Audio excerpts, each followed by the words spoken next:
I'm Maya, 32 years old, and tonight was supposed to be the pinnacle of my year.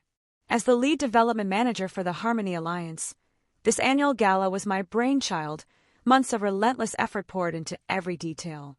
The grand ballroom of the historic Oakhaven Manor shimmered with crystal and gold, a testament to the city's old money charm. Yet, as I surveyed the impeccably dressed guests, a familiar chill settled over me, a subtle reminder of my place. Despite my professional achievements and the critical role I played, I was often seen, not as a peer, but as the black worker orchestrating their charitable endeavors. It was a silent, unspoken hierarchy that permeated these gilded halls. Oakhaven Manor, with its towering columns and sprawling gardens, had always been a symbol of the city's deep-rooted traditions. Tonight, it felt more like a stage where I was merely a performer, expected to facilitate, but never truly belong. The air was thick with the scent of expensive perfumes and unspoken assumptions.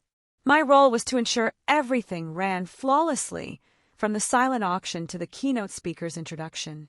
Every smile I offered, every polite nod I received, felt layered with an unspoken subtext. It was the kind of subtle dismissal that often went unnoticed by those who didn't experience it daily. I had chosen this career to make a difference, to bridge gaps and build communities. The Harmony Alliance focused on educational equity, a cause deeply personal to me, having navigated systemic barriers myself. This dinner was crucial for funding our scholarship programs. I smoothed down my dress, a simple but elegant navy gown, feeling a prickle of self-consciousness. I knew it wasn't about the dress, or my hair, or my smile. It was about the color of my skin in a room predominantly filled with faces that didn't look like mine, holding the power. Mr. Sterling, a prominent board member with a booming laugh, approached me, his eyes scanning the room over my shoulder. "Maya, everything seems to be in order. Good work, as always. Just make sure the champagne flutes are always full." His words were a command, not a compliment. His tone, though outwardly pleasant, carried that familiar undertone of expectation. It implied that my primary function was logistical, not strategic, despite my title. It was a constant battle to be seen as a professional, rather than just the help. I nodded, offering a tight smile. "Of course, Mr. Sterling. The catering staff is well briefed." I resisted the urge to remind him of the countless hours I'd spent securing the keynote speaker, designing the program, and cultivating donor relationships. Later, Mrs. Albright, another long-standing donor, paused by the entrance, her gaze lingering on me. "Oh, Maya, dear. You're still here? I thought you'd be off to the kitchens by now, overseeing the dessert course." Her voice was laced with a saccharine sweetness that grated on my nerves. I was the development manager, not the catering manager. Her comment was a casual, yet profound, erasure of my actual role and expertise. It was a deliberate miscategorization designed to put me in a box she felt comfortable with. I took a deep breath, reminding myself of the evening's purpose. "No, Mrs. Albright. I'm here to welcome our guests and ensure the program runs smoothly. The dessert course is in excellent hands." My voice remained steady, a practice calm. These were the moments that chipped away at my resolve, the constant need to prove my worth in spaces where it should have been inherent. It was exhausting, a silent battle fought with every interaction. But tonight, for the sake of the students, I would endure. The ballroom filled, a symphony of polite chatter and clinking glasses. I moved through the crowd, a professional smile plastered on my face, acutely aware of the invisible barriers that separated me from many of the powerful individuals I was serving. The night was just beginning. The grand hall buzzed with an energy that felt both exhilarating and suffocating. Guests mingled, their laughter echoing off the high ceilings, creating a cacophony that seemed to drown out my own thoughts. I navigated the sea of designer suits and gowns, a silent observer in a world that wasn't quite mine. I spotted Mr. Davies, a prominent real estate mogul, holding court by the antique fireplace. He was known for his generous donations, but also for his subtly dismissive remarks about the new generation and diversity quotas. He represented a significant portion of the old guard. As I approached to offer him a program, he barely acknowledged my presence, continuing his conversation with a younger, blonde woman. "These events are all the same, aren't they, darling? Just a lot of noise for a good cause, as long as the tax write-off is substantial." He then glanced at me, a fleeting, almost imperceptible look. "Oh, Maya. Good. You're here. Just make sure my table has enough sparkling water, not that dreadful still stuff." He gestured vaguely towards his reserved table, not waiting for a reply. It was a small request, easily fulfilled, but the manner in which it was delivered spoke volumes. It was not a request from a peer, but an instruction to an invisible servant. My name was remembered, but my professional standing was not. I felt a familiar knot tighten in my stomach. This wasn't overt racism, no slurs or shouted insults. It was far more insidious, a constant, low-level hum of being overlooked, undervalued, and subtly reminded of my place. It was the Southern way. I moved to ensure his table's water supply, my mind replaying countless similar interactions. Each one, a tiny cut, accumulating over time, leaving invisible scars. It was the price of operating in these exclusive circles, a price I often wondered if it was worth paying. A group of women, wives of prominent lawyers and doctors, stood near the floral arrangements, discussing their latest European vacations. As I passed, I overheard a snippet of their conversation. "Oh, you know, they hired one of them for the main office now. For appearances, I suppose." My steps faltered slightly. Though they weren't speaking about me directly, the implication was clear. My presence, and the presence of others like me, was often viewed as a token, a necessary evil for public relations, rather than a genuine asset. I forced myself to keep moving, my back straight, a polite smile fixed on my face. To react, to show any sign of discomfort, would be to confirm their unspoken biases. It would be to give them the satisfaction of knowing their words had landed. The keynote speaker, Dr. Eleanor Vance, a renowned historian, arrived, and I greeted her warmly. She was one of the few people in the room who saw me as an equal, a professional colleague. Her presence was a small comfort, a beacon of genuine respect. "Maya, dear, everything looks splendid," she said, her eyes warm and sincere. "You've truly outdone yourself." Her words were a balm, a momentary respite from the subtle barbs that had been piercing me throughout the evening. But even with Dr. Vance's kindness, the underlying tension remained. I knew that as soon as she moved on, the subtle dismissals would resume. This was the reality of my work, a constant dance between professionalism and personal resilience. I caught my reflection in a gilded mirror, seeing a woman who looked calm and composed, but inside, a quiet storm was brewing. The weight of these microaggressions was building, pressing down on me with each passing minute. Tonight felt different. The dinner bell rang, signaling guests to their tables. I took a deep breath, preparing for the next phase of the evening. The speeches were about to begin, and with them, the opportunity for me to step into the spotlight, if only for a moment.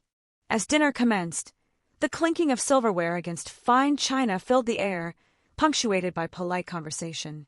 I moved between tables, ensuring everything was to the guests' satisfaction, a silent shadow in the opulent setting.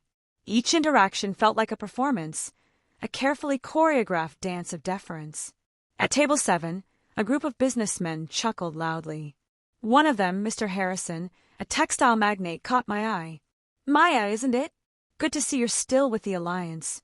You've been here for quite a while, haven't you? Must be a comfortable little job." His words, delivered with a jovial smile, implied a lack of ambition, a contentment with a stagnant position. It was a subtle way of diminishing my professional growth and dedication, suggesting I was merely occupying a space rather than contributing meaningfully. I smiled tightly. "Yes, Mr. Harrison. I'm very committed to the Alliance's mission. We've expanded our scholarship programs significantly this year." I tried to steer the conversation back to the organization's achievements, hoping to shift his perception. He merely waved a dismissive hand. Right. Good for you. Just make sure the wine is flowing freely tonight. These donors need to feel appreciated, you know." His eyes twinkled, completely ignoring my attempt to highlight my actual work. It was a constant battle against these preconceived notions, this inability or unwillingness to see me beyond a certain role. The assumption that my job was comfortable rather than challenging, that my success was limited, was infuriating. Later, I overheard a conversation near the dessert station. "Honestly, I don't understand why they insist on having these people work directly with us," a woman whispered, her voice dripping with disdain. "It's just uncomfortable. Can't they stay behind the scenes?" My heart pounded, a cold dread washing over me. These people. The phrase hung in the air, a thinly veiled reference to my race, to anyone who didn't fit their narrow definition of us. It was a stark reminder of the underlying prejudice. I felt a surge of anger, hot and sharp, but I forced it down. This was not the time or place for an outburst. Yet the word stung, a deep, unseen cut that bled internally. It was the kind of comment that made you question your very presence. The woman continued, "I mean, they're perfectly capable, I'm sure. But there's a certain decorum, a certain expectation for these high-profile events. It's about maintaining a certain image, isn't it?" Her companion nodded in agreement. Their casual dismissal of my humanity, reducing me to an image, or a type, was dehumanizing. It was a stark illustration of how deeply ingrained these prejudices were, even in spaces dedicated to charity and philanthropy. I retreated to a quiet corner, taking a moment to compose myself. The weight of these interactions was becoming unbearable. Each subtle slight, each coded remark, was eroding my patience, pushing me closer to a breaking point. I thought of the students we served, the bright, hopeful faces that depended on our work. Their futures were why I endured these evenings. But tonight, the personal cost felt heavier than usual.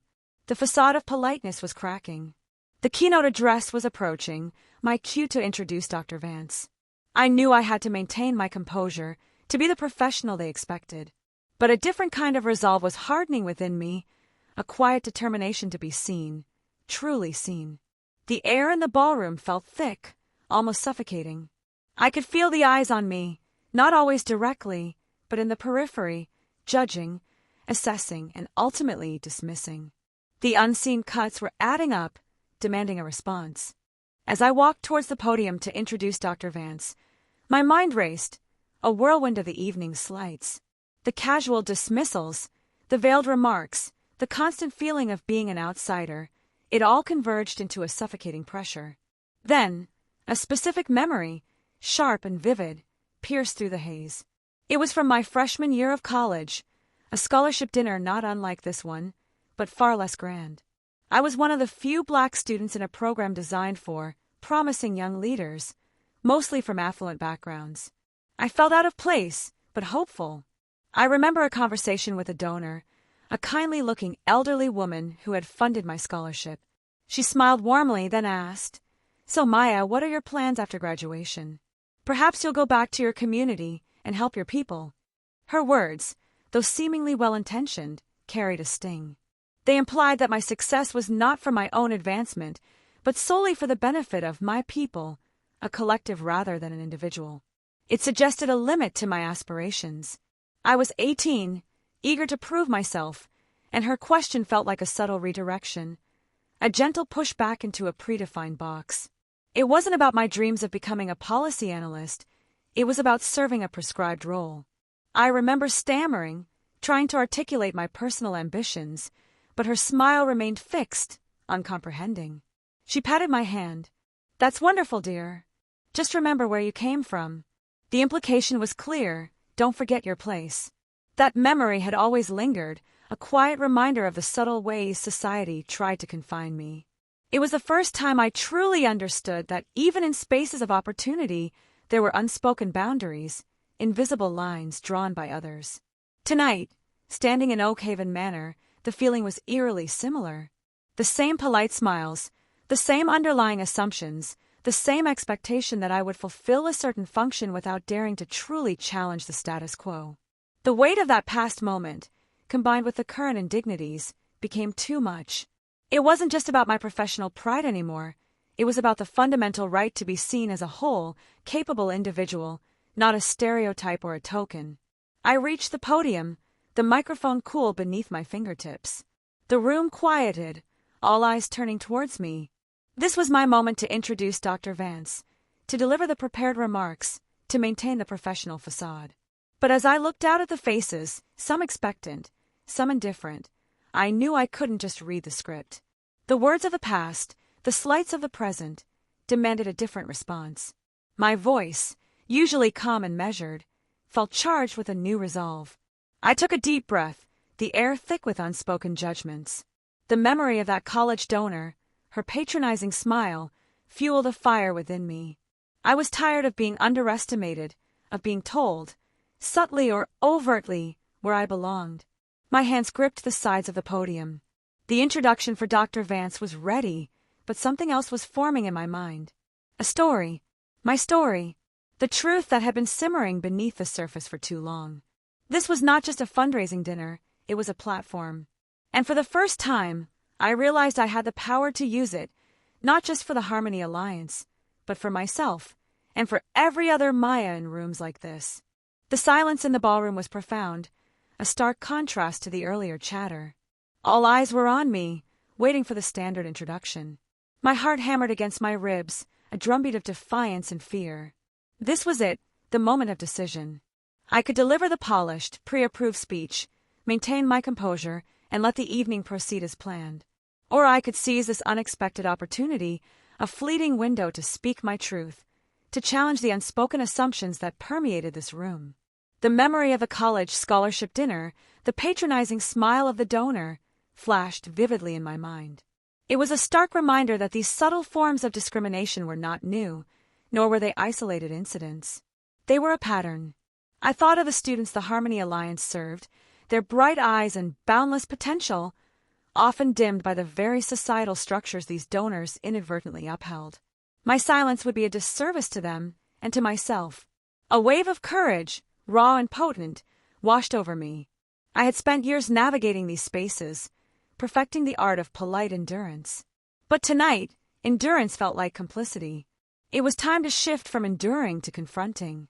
I looked directly at Mr. Sterling, then at Mrs. Albright, and finally at Mr. Harrison, each of whom had contributed to the evening's subtle indignities.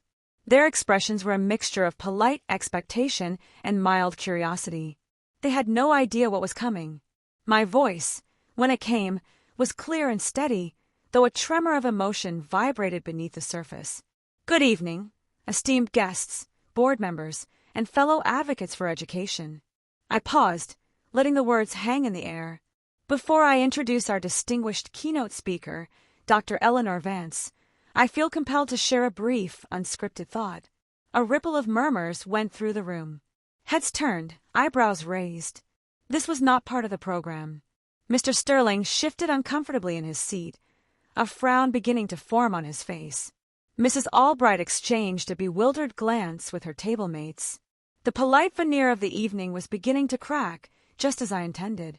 For months, I have poured my heart and soul into organizing this magnificent event. I continued, my gaze sweeping across the faces in the room. Every detail, every arrangement, has been meticulously planned to ensure its success.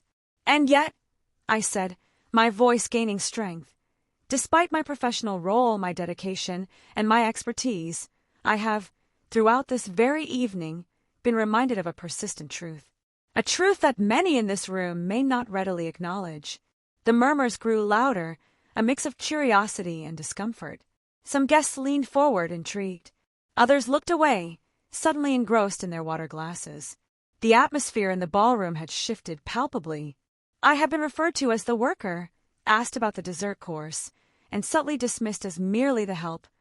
I stated, my words precise and deliberate, not because of my capabilities, but because of assumptions tied to my identity. A hush fell over the room, a silence far more potent than before. The polite smiles had vanished, replaced by stunned expressions. The truth, unvarnished and unexpected, had landed. This was my moment to reclaim my narrative. The silence was deafening, the kind that follows a sudden, unexpected truth. I could feel the weight of every gaze, some filled with shock, others with dawning comprehension, and a few with outright disapproval. This was the confrontation I had chosen. Tonight, I continued, my voice resonating with a newfound authority, I stand before you not just as Maya, the development manager, but as a Black woman who has navigated spaces like this my entire life.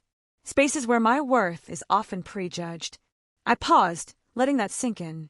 The casual remarks, the subtle dismissals, the assumption that my presence is merely for optics or manual labor, these are not isolated incidents. They are echoes of a larger, systemic issue. I then shared the memory from my college scholarship dinner. Years ago, as a bright-eyed freshman, a kind donor told me, "Maya, perhaps you'll go back to your community and help your people." It was said with a smile, but it carried a profound message. It was a message that my aspirations should be limited, that my success was not for my own individual journey, but to fulfill a predefined role for my people. It suggested a boundary to my dreams, drawn by someone else. I looked at the faces in the crowd, some now looking genuinely uncomfortable, others avoiding my gaze. That memory, like tonight's experiences, is a testament to the fact that even in rooms dedicated to progress, old biases persist. It is a subtle form of discrimination, I explained, one that doesn't use slurs but uses assumptions. It questions your intelligence, your ambition, your very right to be in a space that was not originally designed for you.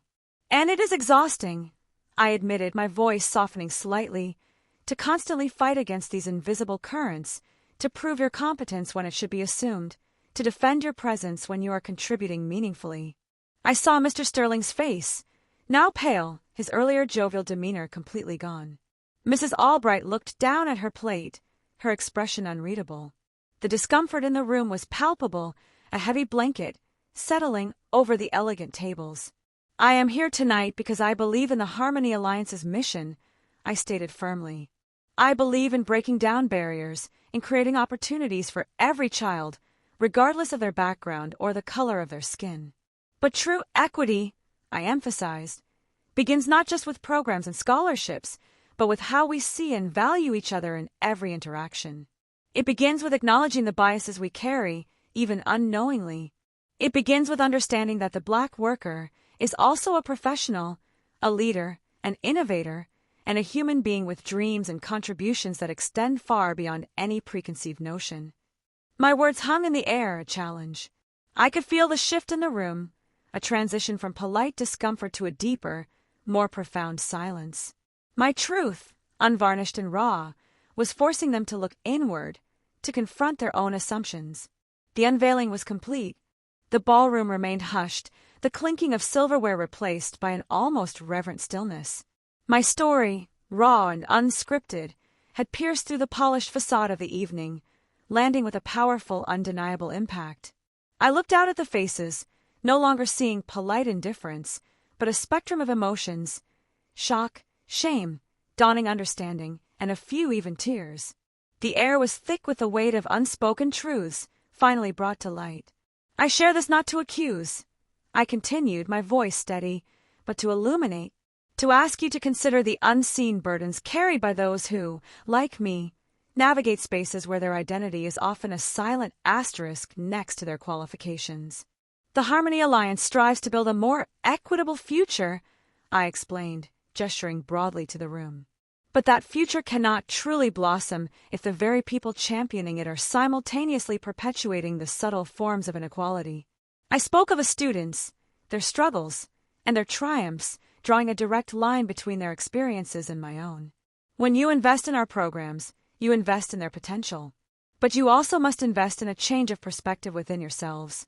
Dr. Vance, who had been standing quietly to the side, now stepped forward, her eyes filled with admiration.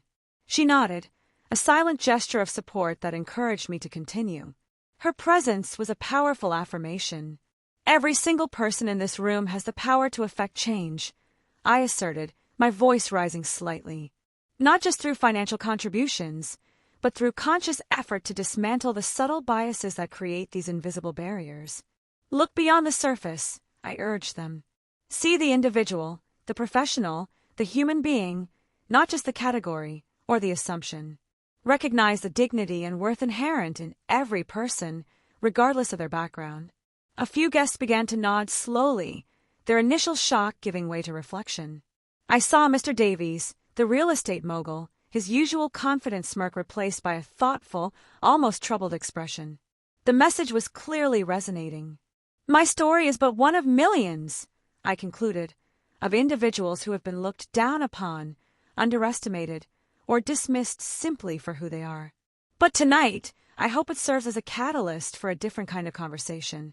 A conversation about true inclusion, about genuine respect, and about building a world where every person, regardless of their race or background, is seen for their full potential, not for their perceived limitations. The silence that followed was different now. It was not a silence of shock, but one of contemplation, of absorption. The message had landed, not just on the ears, but on the hearts and minds of many in the room. Then, slowly, a single person began to clap. Then another, and another.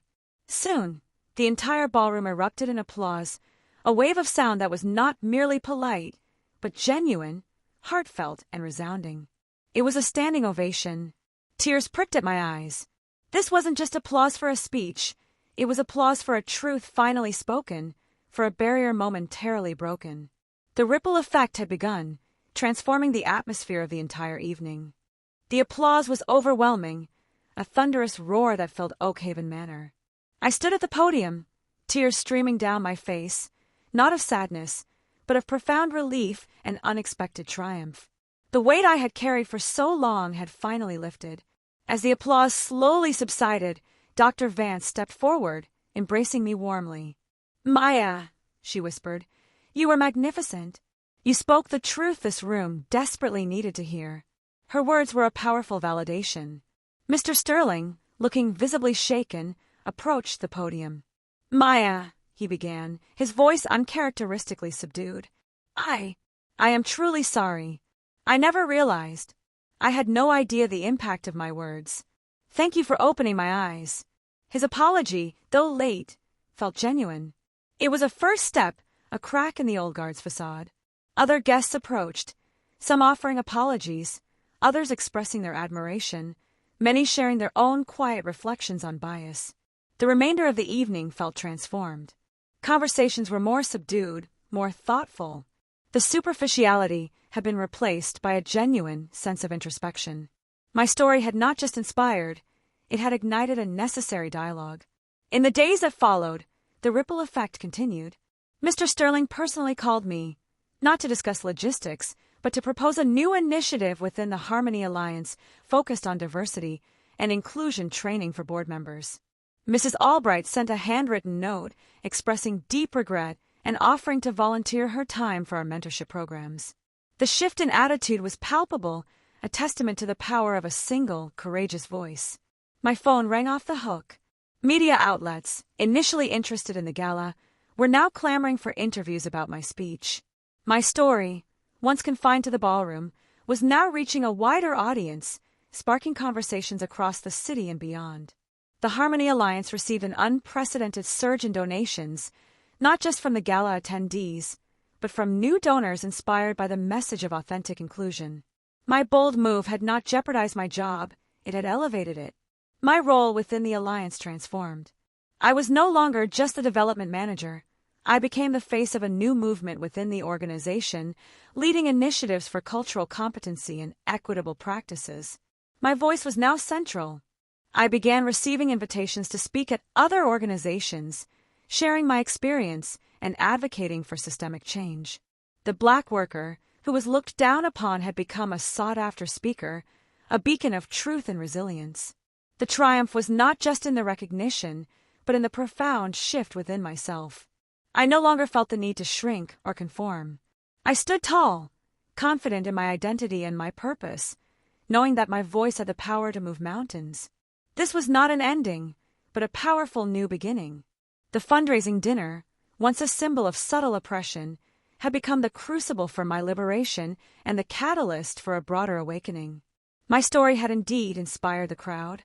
My journey was far from over, but I walked forward with a renewed sense of purpose, knowing that every challenge I had faced had prepared me for this moment. I was Maya, and my voice would continue to resonate, strong and clear.